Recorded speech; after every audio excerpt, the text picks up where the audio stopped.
Inayos ko muli ang aking sarili bago ako lumabas ng silid. Bumulaga agad sa akin si Lira na iba ang kasuotan kaysa sa akin. Hindi ko alam kung ano ang kanyang trabaho. Maiksi pa ang kanyang palda kaysa sa akin at ang pang-itaas naman ay isang bra na itim at see-through na crop top. Nakamedyas din na hanggang itaas ng tuhod at boots na mataas. Ba't gulat na gulat ka? Si Lira at mahinang natawa sa reaksyon ko. Kumurap-kurap ako. Bakit yan ang suot mo? Anong trabaho mo dito? Kuryoso kong tanong. Hindi naman ako chismosa kung anong trabaho niya. Nagulat lang talaga ako sa kanyang kasuotan. Masyadong kita na ang kaloob-looban ng kanyang katawan. Hindi ba siya naiilang? Ito ngang nakasuot pa lang ako ng paldang maikli ay nakakailang na. Ano pa kaya kung ganyan na? Go girl. Anya tumingin sa akin. Basta mamaya, makikita mo na lang ako sa stage na nagsasayaw. Tumangutango ako habang papasok kami ng elevator pababa na sa club. Naiintindihan ko naman ang trabaho ni Lira. Hindi ko naman siya ma-judge kung ganyan ang trabaho niya. Wala ako sa posisyon.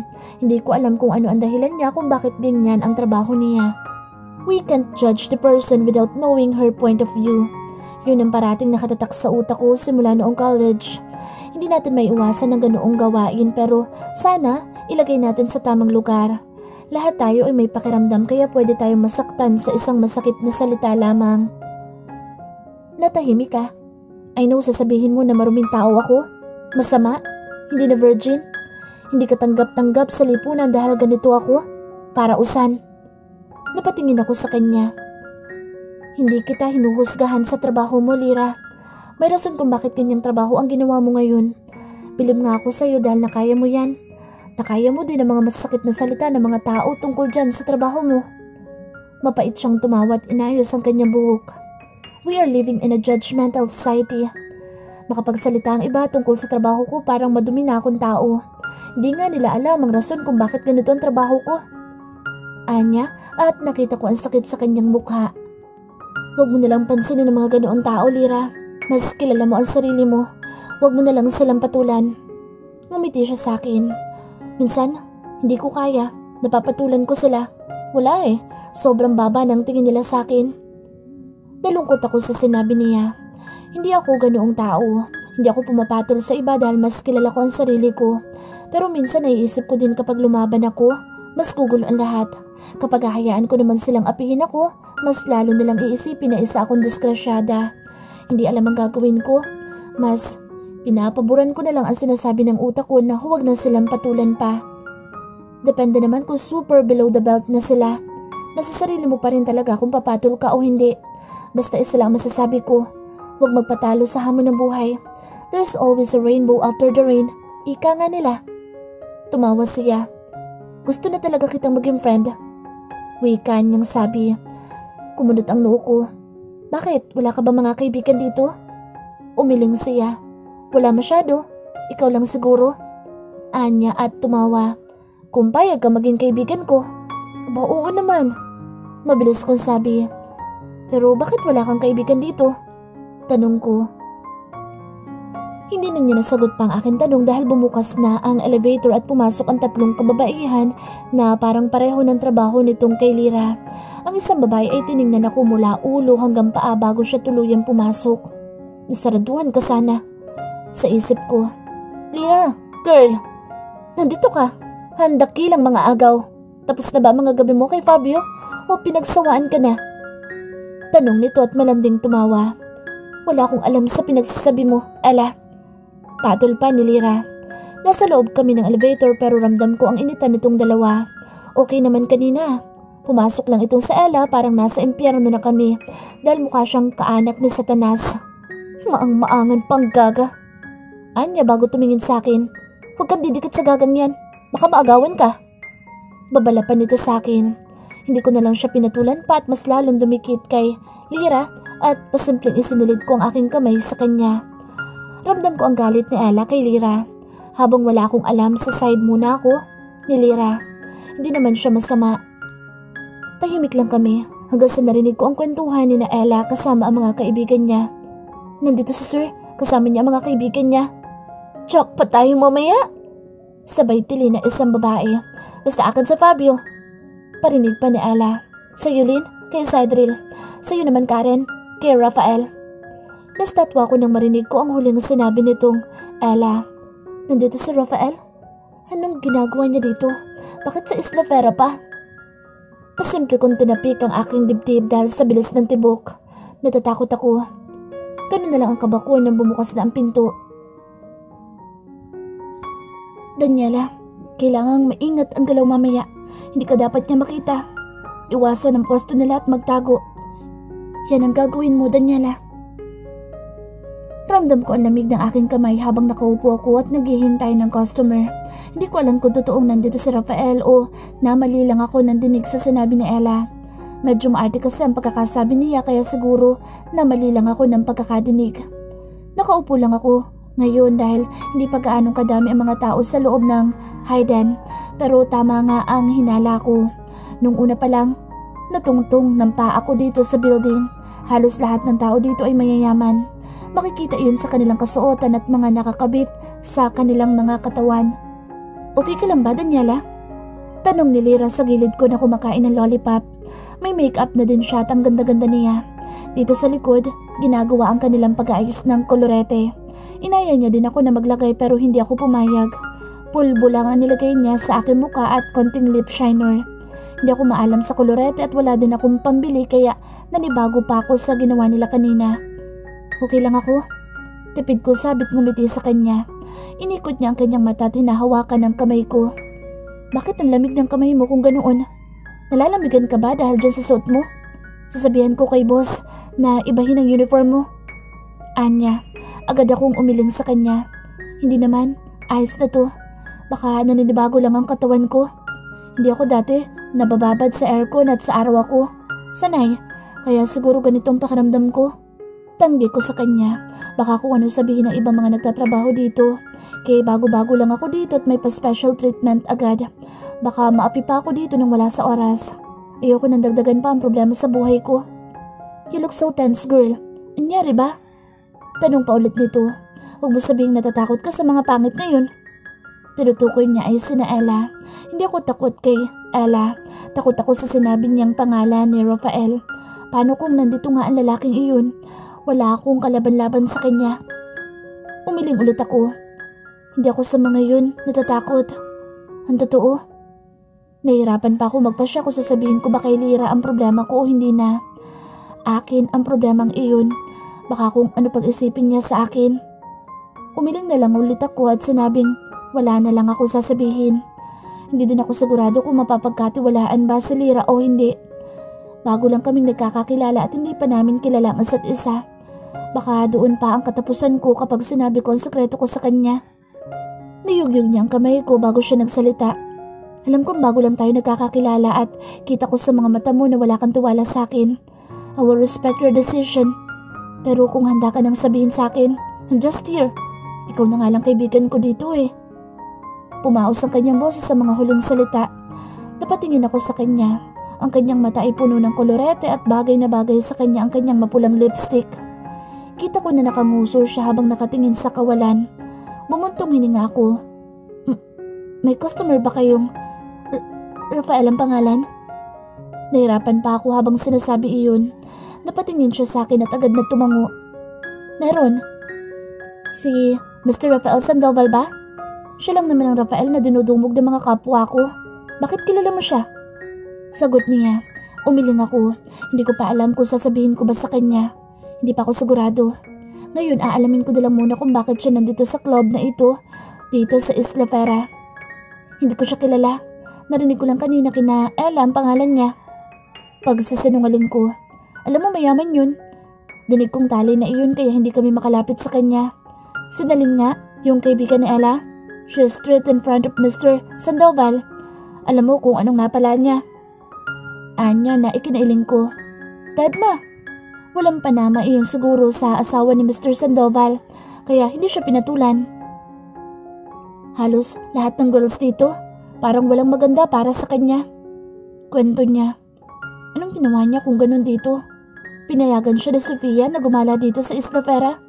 Alam kaya ng asawa niya? Kahit kailan matigas talaga si Rafael. Hindi mababali ang kanyang mga gusto. Kung gusto niya, gusto niya talaga. Kagaya dati, siya parati ang masusunod sa amin. Wala akong rights na magsalita dahil ang kanya lang parati ang masusunod. Control freak. Ano nalang ginagawa niya dito kung ganun? Baka hindi mo lang nakikita na may babae siya dito. Kaibigan siya na may-ari nitong club, si Sir Hero. Narito ata siya ngayon dahil unang linggo ng buwan. Truths, talaga girl, hindi yun lumalapit sa mga babae dito. Iinom lang siya, magkukwentuhan tapos uuwi na. Patuloy niyang kwento tungkol kay Rafael. Mumuga ako ng hangin. May asawa na yun? Siguro. Meron nga. Dinig ko kina Fabio na meron. Mahal niya daw ang asawa niya kaya hindi siya lumalapit sa ibang babae. Nasa Manila ata ang asawa niya. Nandito siya for business, sabi ni Fabio. Siguro nga mahal niya iyon. Pinaniwala niya pa ako dati na ako ang mahal niya tapos ano ngayon? Sa ibang babae siya nagpakasal at sa harap ko pa mismo siya nagsabi noon. Pero kahit ganoon, wala na akong pake sa kanya. Pagkakamali man na binigay ko sa kanya ang lahat, pati ang iniingatan ko. Hindi naman ako nagsisisi dahil may 2 tao pa akong kinukuhanan ng lakas at yun ay ang mga anak ko. Kung masaya na siya sa pamilya niya, masaya na rin ako kung ano ang meron ako ngayon. Siguro nga ay totoo yung pinagtagpo ngunit hindi tinadhana. Nagmahalan pero hindi pinakasalan. Masalimuot man, ang importante, nakaramdam ako ng konting kaligayahan kahit na binawi din iyon ng kasakitan. At least, we shared memories. Yun lang ang lumabas sa bibig ko bilang tugon sa kwento ni Lyra. Bakit ka matanong kay Mr. Sandoval? Nagkakilala na ba kayo? O hindi na natapos pa ni Lyra ang kanyang sasabihin nang bigla kaming nakarinig ng palakpak galing sa likod at kasunod noon ang pagtawag sa amin para magtrabaho. Girls, maganda na. Madami ng tao sa labas. Sabay kaming tumayo ni Lyra. Nagpaalam na siyang aalis na at pupunta na ng stage. Tumango lang ako sa kanya bilang tugon ko at pumunta na ako kung saan nandoon ang mga kapwa ko waitress. Nagpakilala ko sa kanila bilang bago nilang katrabaho. Maayos naman nila akong binati. Kanya-kanya na kami ng trabaho nang mas dumami ang mga tao dito sa loob ng club. Ang iba ay naghihiyawan pa habang sila ay nagsasayawan sa gitna kasama si Lyra.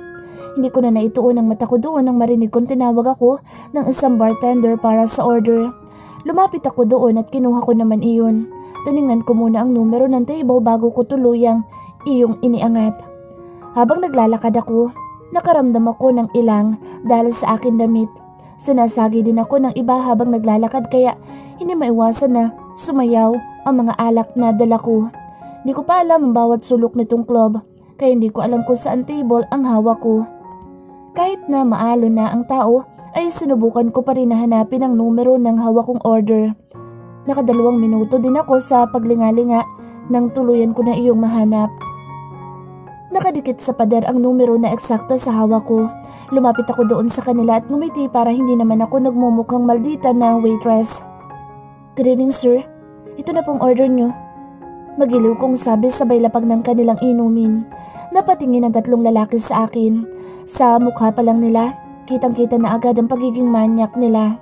Hindi ako judgmental pero nang dinapuan ng kanilang mata ang aking dibdib ay doon ko na iyon nakumpirma. Mabilis kong inilapag ang mga bote ng alak bago ako nagpaalam. Akmang aalis na ako nang hinawakan ng isang aking braso. Bago ka dito? Tanong niya habang ang mata ay nasa dibdib ko pa rin.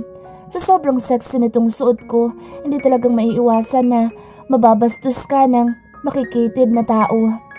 Hindi pa nga siya lasing pero heto na siya agad. Yes po sir.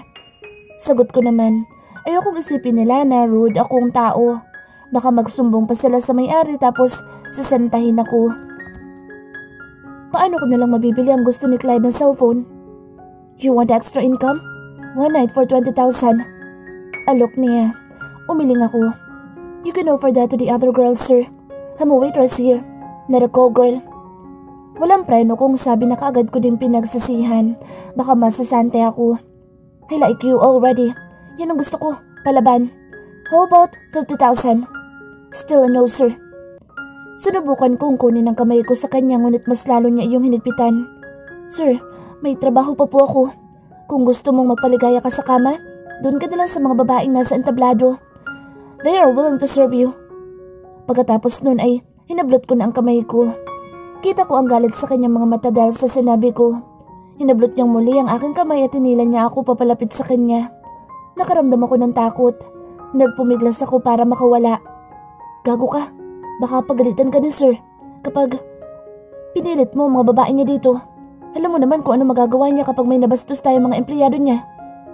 Dinig kong sabi ng lalaki sa kanyang harap. Walang pagdadalawang isip na tinulak ako ng lalaki na malapit na sana ako makaupo sa kanyang kandungan. May kalakasan ng kanyang pagtulak kaya nabangga ang aking noo sa semento na kung saan nandoon ang kabilang table. Napasigaw ako sa sakit dahil sa kanyang pagtulak. Dahil maingay ang loob nitong bar ay walang masyadong nakarinig sa akin kundi ang table lang na nasa harap ko. Napatingin ang mga kababaihan na nakaupo doon pero hindi nila ako tinulungan. Bagkus ay inirapan pa ako at sinabihang lampa. Tumayo ako tinawakan ng noong nakabangga sa kanto mismo. Nakaramdam ako ng basa doon. Tiningnan ko ang aking kamay at may nakita kong dugo. Nagmula sa parteng nabunggo. Tumingin ako sa kalalakihan habang sapo ko ang aking noo. Nakita ko ang awa sa mata sa kanilang mga kasama na iyon din ang nagsalita kanina.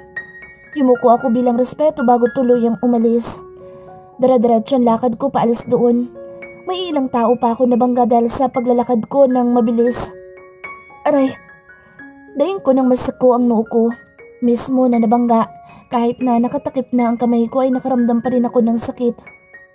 Unang araw, halos palpak. Paano kung sasasantahin ako ni Sir Hero? Wag naman sana. Danny? Natigil ako sa boss na iyon. 2 tao lang ang tumatawag sa akin sa pangalang iyon. Dahan-dahan ako nag-angat ng tingin. Simon? Sabi ko na makita ang lalaki. Hinawakan ng lalaki ang aking kamay na nakatakip sa aking noo. Hinayaan ko siyang malaman kung ano ang nasa noo ko. Lumaki ang kanyang mata nang makita ang sugat ko sa noo ko. Agaran niyang hinubad ang kanyang coat at pinulupot iyon sa akin. What happened to you, Danny? May tonong galit sa boses ni Simon habang papaalis kami. Malayo na kami sa mga tao. Nasa labas na kami ng club. Nasa harap na rin kami ng sasakyan nang iniharap niya ako sa kanya. Sapo-sapo ko pa rin ang noo ko. Wala pa ring tigil sa pagdaloy ang dugo. Tom, answer me Daniela! Mataas na boses ni Simon sabay hampas ng sasakyan niya. Napatalo naman ako doon. Ngayon ko lang nakitang ganito kagalit si Simon. Simula nung magkasama kami sa La Merienda. Ibang-iba na din ang kanyang muka. Mas lalo siyang gumuwapo. Mayaman na sila dati pa. Madami silang lupain sa La Merienda at ngayon siguro'y mas mayaman na siya. Kahit marami nang nagbago kay Simon, hindi niya pa rin pala ako nakakalimutan. Matagal na simula noong kita namin. Nasa college ata kami noon. Umalis na siya ng La Merienda at pumunta siyang ibang bansa. Huminto na din ako sa pag-aaral dahil wala na kaming pera para sa pag-aaral ko. Siya din ang unang taong tumatawag sa akin ng Danny. Ewan ko nga ba, pero tunog lalaki iyon. Danny, ano? Titingnan mo lang ako? Ano nangyari dyan sa noo mo at bakit ganyan ang kasuotan mo? Ulit niya at mukhang nagtitimpi. Ikaw, anong ginagawa mo dito, Simon? Nakauwi ka na pala, galing ibang bansa. Hindi mo man lang ako. Pinutol niya ang aking sinasabi ng isang malutong na mura. Ako ang una nagtanong, Danny. Anong nangyari dyan sa noo mo? At bakit ganyan ang suot mo? Mahinahon na ang boses niya at nilagay ang kanyang panyo sa sugat ko sa noo. Ngumuso ako bago siya sagutin. Dito ako nagtatrabaho. Sagot ko. Nagsalubong ang kanyang kilay at sabay humalukip-kip. How about that? Gamit ang kanyang bibig ay tinuro niya ang aking noo. Wala talaga akong magagawa kung si Simon na ang kaharap ko. Tinulak ako ng isang customer sa loob. Tinanggihan ko kasi siya sa kanyang gusto. Kaya ayun, nabangga itong noo ko sa kanto ng semento. Binalot ng galit ang mukha ni Simon nang matapos ako magsalita. Hinila niya akong papalapit sa kanya, tinawakan niya ang aking bewang. Kinuha niya ang panyo sa akin noo at siya na mismo ang nagpunas ng dugo doon. Langiya, kung sino man ang gumawa nito, sisiguraduhin kong huli na ang araw niya sa mundo. Matigas niyang bigkas habang pinupunasan ng aking noo. Saan mo ako dadalhin? Tanong ko Kay Simon nang higitin niya ang aking kamay papasok sa building pero sa likod kami dumaan. Hindi ko alam ang pasikot-sikot nitong gusali pero nakakamangha nang sa likod kami dumaan. May exclusive elevator tapos mamahalin din ang mga bawat sulok. Kakaiba talaga siya doon sa mismong harap ng gusali. Pinapasok ako ni Simon sa elevator habang hawak pa rin niya ang noo ko. Pinipigilan ng panyo na matanggal. Ako na, Simon. Sabi ko't inilay yung aking ulo sa kanyang kamay. Ang daming trabaho, Danny. Bakit dito ka pa pumasok? Matigas na aniya. Bumuntong hininga ko. Kailangan ko magtrabaho, Simon. Tipid kong sagot. Pero kay Bernie, isa si Simon sa mga kaibigan ko dati sa Lamianda. Hindi ako gaanong mapalakaibigan sa mga kababaihan noong nag-aaral ako dahil nakakarinig ako ng mga kwento tungkol sa akin at sa kanilang bibig pa iyon mismo lumabas. Simula noon, wala na akong nilapitan. Simula bata pa lang kami, si Bernie na lang ang kasama ko pero umalis din siya noong college kami. Lumuwas siya ng Manila at doon ko naman nakilala si Simon. Naging masaya ako kay Simon. Nakakarinig din ako sa campus na ginagamit ko siya kasi mayaman siya. Pero kahit ganoon hindi niya ako iniwan. Pero na lang nung umalis na siya dahil kailangan talaga niya.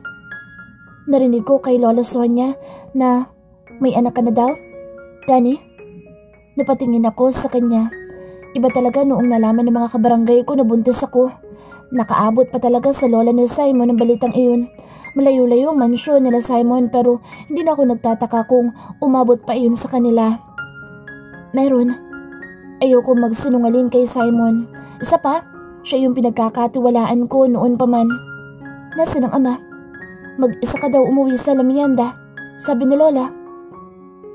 Gigisahin pa talaga ako ng tanong nitong si Simon. Aray! Pag-iinarte ko sabay hawak sa aking noo. Dinig ko ang pagmumura niya sa gilid ko at kinuha ang kamay ko para matingnan ang aking noo. Hindi pa ako handa para sabihin sa kanya ang kagagahan ko. May tiwala naman ako na hindi niya ako pagsasalitaan ng masama pero nakakahiya pa rin talaga ng isang desenteng babae. Mataas ang pangarap, nabuntis lang ng isang gago. Pinunasan ni Simon ang aking sugat. Nang bumukas ng elevator ay lumaki ang aking mata, nakakaiba ang palapag na ito sa mga dinaanan namin ni Lyra kanina. Simon, baka bawal tayo dito. Sambit ko nang pumasok kami sa isang silid. May kung ano siyang ginawa at kasunod noon ay ang pagbukas ng pinto. Kahit ang silid na ito ay kakaiba din, para siyang hotel na napasukan namin dati ni Rafael. Pinaupo niya ako sa kama at siya naman ay parang may hinahanap. Simon, baka pagalitan tayo dito. Parang wala itong narinig dahil hindi man lang niya ako sinagot o kahit na tinapunan man lang ng tingin. Nang tumayo siya ay may dala na siyang emergency kit. Umupo siya sa gilid ko at siya ang gumamot sa sugat ko. Makikilala mo ba ang nagtulak sa'yo? Sabi niya habang tinatabunan na ang sugat ko. Hindi ko masyadong nakita mukha niya kasi madilim. Pero dinig ko na tauhan daw siya na may-ari nitong club. Sagot ko naman. Natapos siya sa pag-aayos sa sugat ko. Ako na bahala sa gagong iyon. Huwag ka nang bumalik sa trabaho mo. Umuwi ka na. Pinutol ko ang kanyang sasabihin. Hindi pwede, Simon. Wala kami makakain kapag umuwi ako ng Lamianda. Magtatrabaho ako dito pero iiwasan ko na lang mga taong ganun. Hindi. Babalik ka na ng Lamianda. Sa mansyon naghahanap sila ng pwedeng magbantay kay Lola. Doon ka. Hindi dito sa La Fera 2. Umiling ako. Kahit matanda na si Lola Sonia, alam kong malakas pa iyon. Hindi matitibag ang matandang iyon. Hindi rin, Simon. Kaya ko sarili ko. Magtatrabaho ako dito. Hindi ko kayang makitang nahihirapan ng mga anak ko. Mga? Agad niyang tanong. They are twins. The heck? Gulat niyang sabi. Kaya huwag mo kong pigilan na magtrabaho para sa kanila. Natahimik siya. Nakatingin lang siya sa aking mata. Sinong ama? Bakit niya kayo pinabayaan? Bakit ikaw ang kumakayod sa dalawa mong anak? Bakit hindi siya magtrabaho sa pamilya niyo? Siya ang lalaki. Dapat siyang kumakayod para may mapakain siya sa inyo. Kuyom ang kanyang panga. Umiwas ako ng tingin. Bumuga ako ng hangin. Ang bigat sa akin dibdib ay nandito pa rin. Siguro ito na ang pagkakataon na ilabas ko ang lahat ng sama ng loob ko. Simula nang umalis ako ng mansyon, ay iyak lang ako ng iyak. Nang namatay sina nanay at tatay ay iyak din ako ng iyak. Pero hindi ko inilabas kina Bernie at sa kambal na Sandoval ang nasa puso ko. Mas ginusto kong magmukmuk sa isang silid kaysa ilabas iyong nararamdaman ko. Sa tingin ko'y handa naman siguro si Simon sa kadramahan ko sa buhay. Nahinto ako sa pag-aaral, Simon. Hindi ako nakapagtapos ng pag-aaral. Dahil lubog kami sa utang, lumuwas ako ng Isla Fera. Pumunta ako Manila para magtrabaho. Natanggap ako bilang katulong. Maayos naman ang trato sa akin, ngunit pumikit ako. Ngunit, tanong ni Simon. Umibig ako sa anak na lang lalaki. Naging kami, Simon. Naging kami. Patago ang relasyon namin dahil isa lang akong katulong. Natatakot ako na mapagalitan ng senyora. Hindi nila iyon nalaman hanggang sa sinabi niya na magpapakasal siya sa harap ko. Siya mismo nagsabi nun. May tumulong luha sa aking mata at agad ko iyong pinunasan. Hindi ko na masyadong dinetalye pa ang aking kwento sa kanya. Ayoko sabihin pa ang mga masasakit na salitang binitawan niya sa akin noong may nangyari sa amin. Dahil, gago, anong pangalan? Sabihin mo sa akin. Galit niyang sabi habang nakakuyom ang kamay. Hindi naman niya siguro kilala. Imposible na sa laki ng mundo. Si Rafael. Mahinang boses ko. Nakita ko ang paglaki ng kanyang mga mata. Rafael Sandoval? Agap niya. Kumunot ang aking noo sa kanyang tanong. Sandali. Kilala niya? Kilala mo? Nauutal ko, sabi. Kaibigan ko ang gagong yun. Gigil na sabi niya. Napapikit ako at napasapo ng noo. Sa laki ba naman ng mundo, bakit magkakilala pa sila?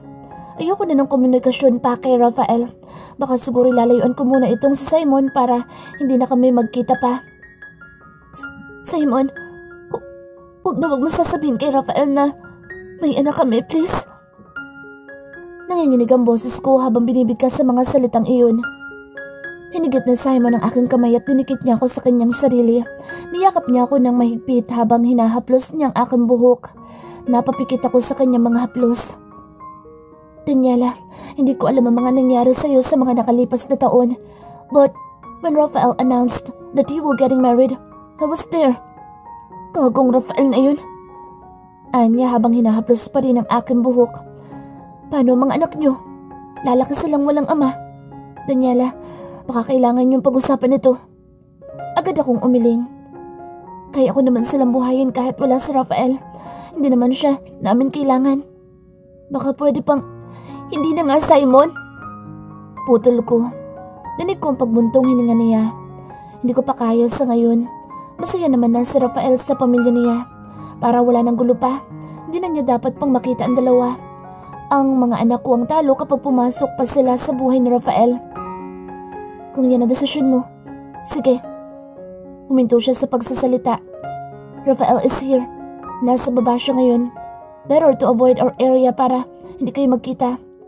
Number 11, the table. You need to avoid that. Humiwalay ako ng pagkakayakap sa kanya't nagpasalamat. Nakahinga ako ng maluwag kahit papaano.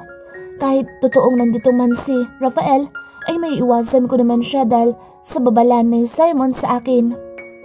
Nagpaalam na ako kay Simon na babalik na ako sa trabaho. Hindi pa siya unang pumayag dahil daw sa sugat ko. Malayo naman na ito sa bituka at kaya ko pa namang maglakad. Wala na siyang nagawa pa. Nauna na ako lumabas sa silid at dumiretso na sa club area. Mas lalong dumami ang tao pagkabalik ko. Ang iba ay mga lasing na din. Pumunta ako doon sa bartender na nagmimix ng inumin. Tumingin siya sa akin at inilahad niya ang isang tray na may nakalagay na alak. Number 11. Anya na ikinalaki ng mata ko. Ho? Sabi ko. Ako ba magsasalita na siya na may isang waitress pa na dumating. Kinuha niya ang tray at tiningnan ang number. Ngumiti siya. Kinuha niya ang tray at naglakad na ng walang sabi-sabi. Hulog ng langit. Ginawa ko ang trabaho ko. Talagang iniwasan ko ang table 11 na kung saan nandoon si Rafael. Nakikita ko si Simon doon na nakaupo habang nakadekwatro ang kanyang paa. Minsan ay nakikita niya ako at sinasanya na umalis sa gawin nila. Sa mga sumunod na oras ay naging busy na ang lahat. Kaliwat kanan na ang orders at madami na rin ang kanilang order. Hawak-hawak ko ang isang tray na puno ng alak nang maramdaman kong may humawak sa aking puwet. Tumalikod ako para makita ko sinong humawak noon. Tinulak ko ang lalaking mukhang lasing na. "Sir, stop!" Sigaw ko para marinig niya. Sa ingay ba naman ng club na ito? Hindi kayo magkakaintindihan kapag hindi mataas ang boses mo.